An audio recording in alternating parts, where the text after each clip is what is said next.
You can hear your own heartbeat echoing off the marble walls. The silk against your skin feels too heavy, the perfumed air too thick to breathe. Somewhere beyond these gilded doors, senators are deciding the future of empires. But in this moment, your entire existence depends on remembering a single rule. Never, under any circumstances, fall asleep before he does. The woman who failed that test last month simply disappeared, her name erased from every record, her room reassigned before dawn broke over the 7 hills. Welcome to the most secretive chambers of ancient Rome, where intimacy wasn't pleasure, it was survival, and every whisper could mean death. Before we step deeper into these forbidden corridors, I'd love to know where in the world you're joining me from today. It amazes me how a story this hidden can now reach people across every continent, all of us equally curious about what history tried to bury.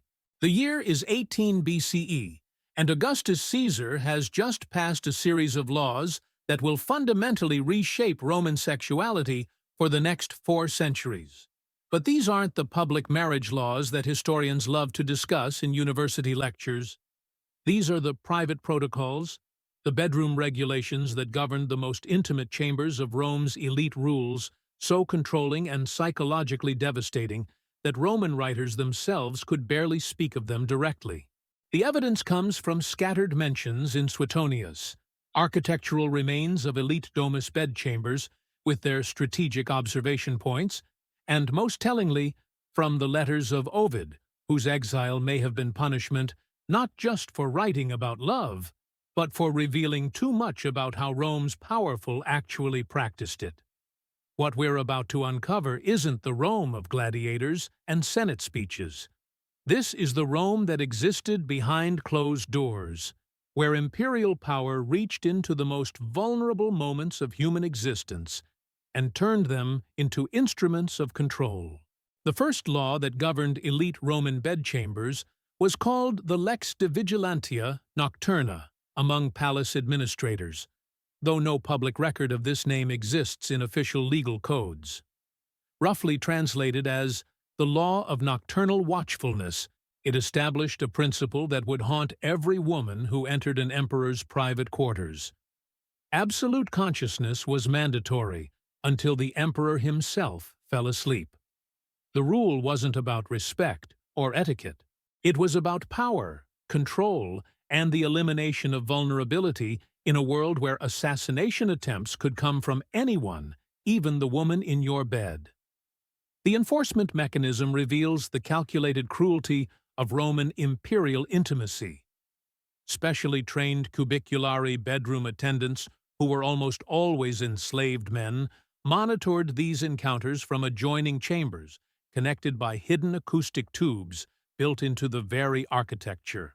These attendants could hear breathing patterns change, detect the shift from wakefulness to sleep, and most importantly, determine whether the woman had violated the cardinal rule by allowing herself to drift into unconsciousness before the emperor.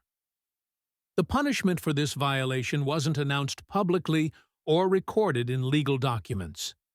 Women simply vanished, their names struck from household records, their personal possessions distributed among other servants as if they had never existed. But here's where the story becomes truly disturbing. The rule created a psychological torture that extended far beyond the immediate encounter. Women selected for imperial bedchambers knew they might wait hours, sometimes until dawn, for the emperor to fall asleep. Palace physicians had documented cases of women developing chronic insomnia so severe that their health deteriorated rapidly, their bodies unable to reconcile the biological need for sleep with the mortal danger it represented. Some women, according to fragments preserved in later Byzantine copies of Roman palace protocols, would secretly consume stimulants derived from herbs that kept them unnaturally alert, slowly poisoning themselves to avoid the greater danger of accidental sleep. The architectural evidence supports these literary accounts in ways that make modern visitors to Roman ruins uncomfortable, when they learn what they're actually seeing. The imperial bedchambers excavated from Nero's Domus Aurea and Domitian's palace on the Palatine Hill contain features that archaeologists initially misidentified. Those small alcoves positioned at strategic angles around the main sleeping area weren't decorative niches for oil lamps. They were observation posts, designed with acoustic properties that amplified sound from the bed while concealing the presence of watchers. The famous whispering walls that tour guides present as romantic architectural curiosities were actually surveillance technology, allowing bedroom monitors to hear every breath, every movement, every moment of potential vulnerability. The selection process for women admitted to these chambers reveals another layer of control that historians have only recently begun to fully understand.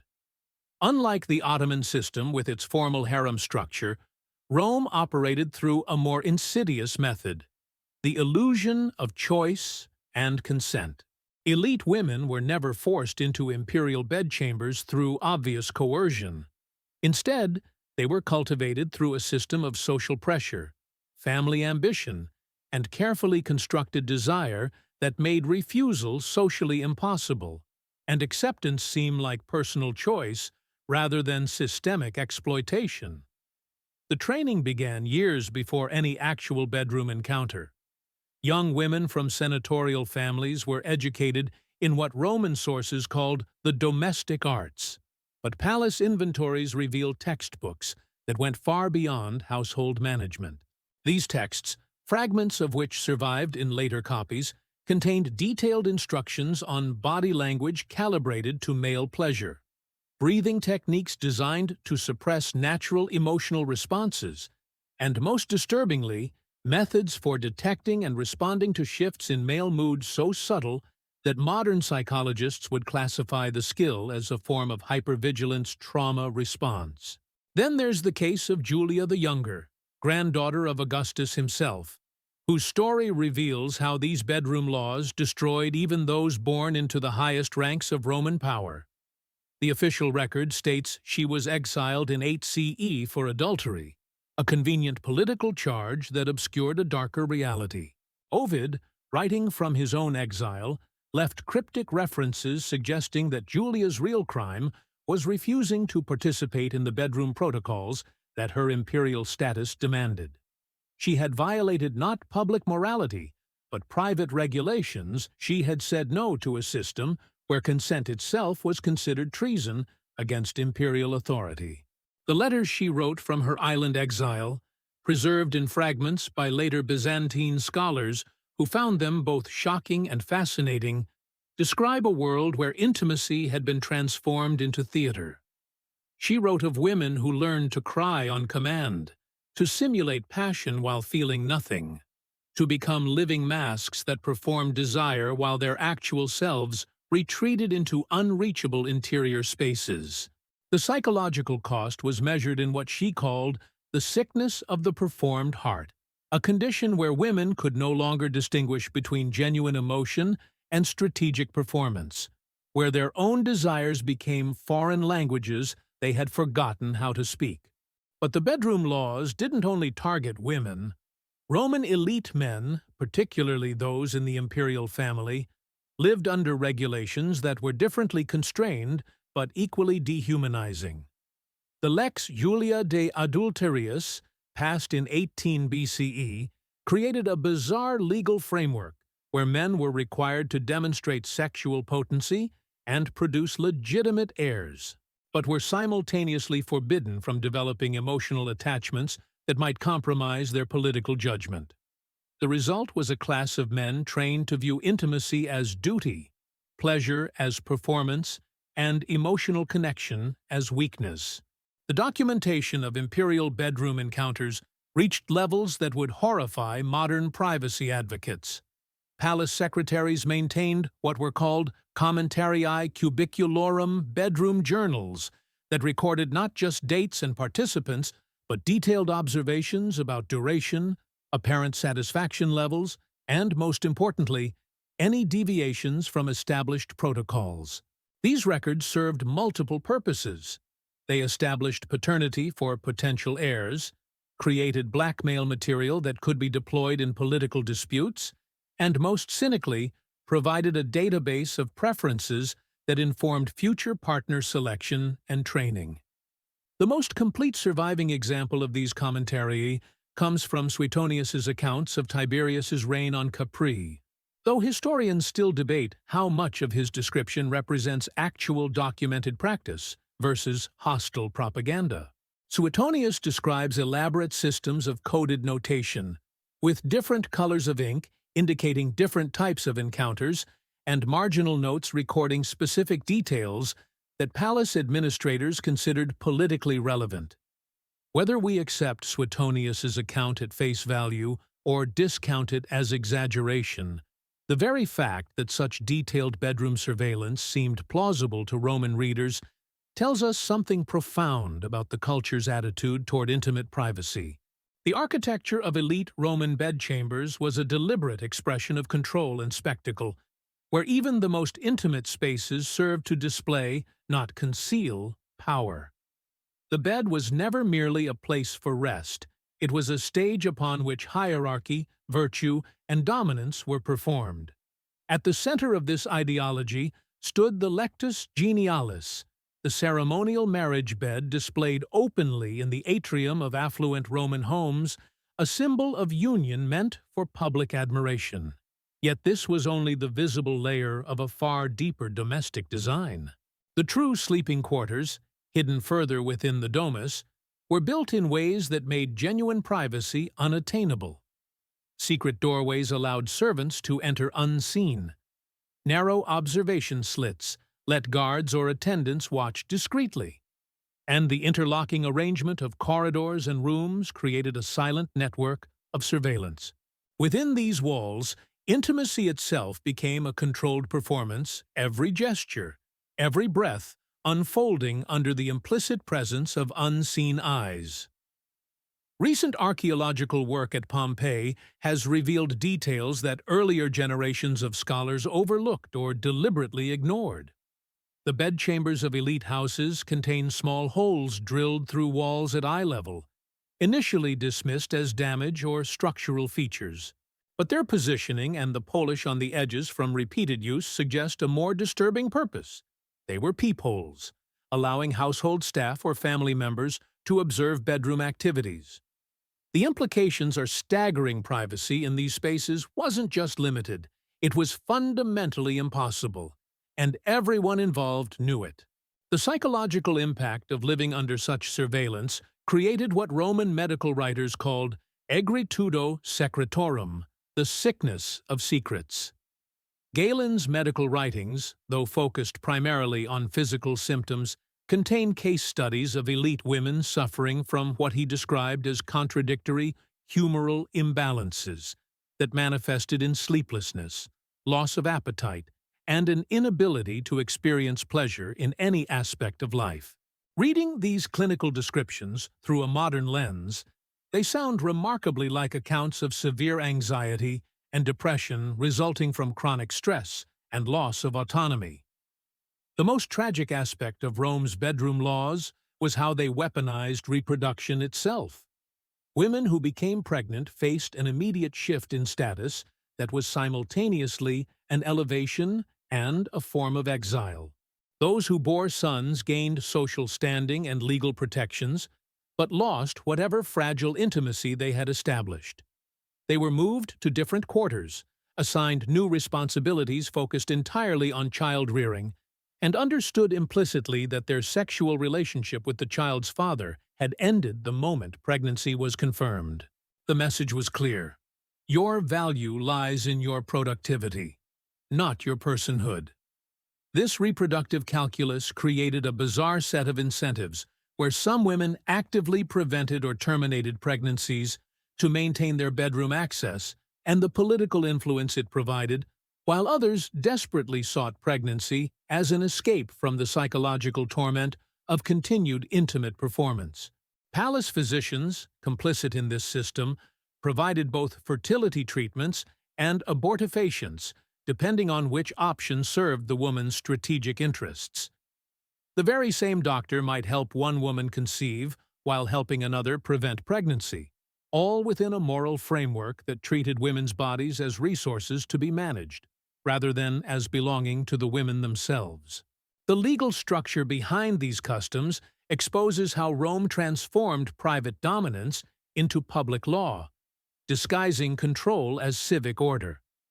Enacted in 9 CE, the Lex Papia Poppaea was presented as a moral reform to strengthen families and encourage population growth.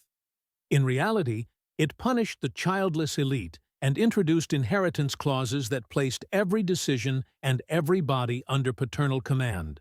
Beneath its intricate legal language, the law hid a simple truth. It cemented a man's authority over all within his household. Wives, daughters, enslaved individuals, even adult sons could find their most personal choices dictated by the patriarch's will.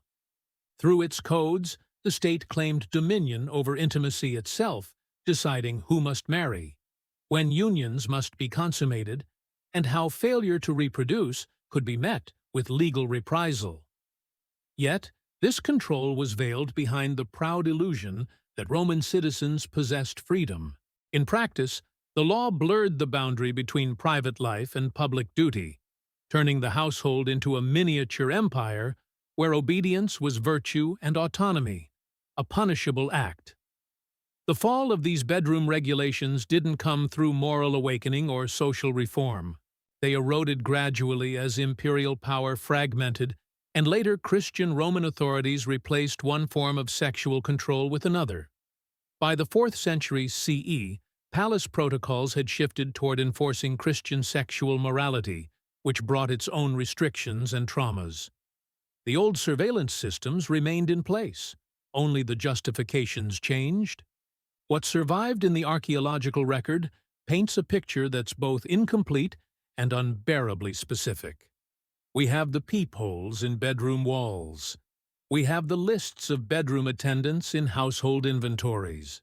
We have medical texts describing the physical toll of enforced wakefulness. We have legal codes that transformed intimacy into state interest. And we have the silences, the stories that were never written down, the names that were deliberately erased, the women whose only crime was falling asleep or falling in love. The buried evidence lay forgotten for centuries in collapsed villas and archived documents that scholars considered too scandalous or too mundane to merit serious study. Even now, walking through the restored rooms of Roman palaces, visitors see the beautiful frescoes and impressive architecture while remaining ignorant of what actually happened in these spaces. The stones remember what we've chosen to forget. These weren't customs from a primitive, barbaric culture we've moved beyond.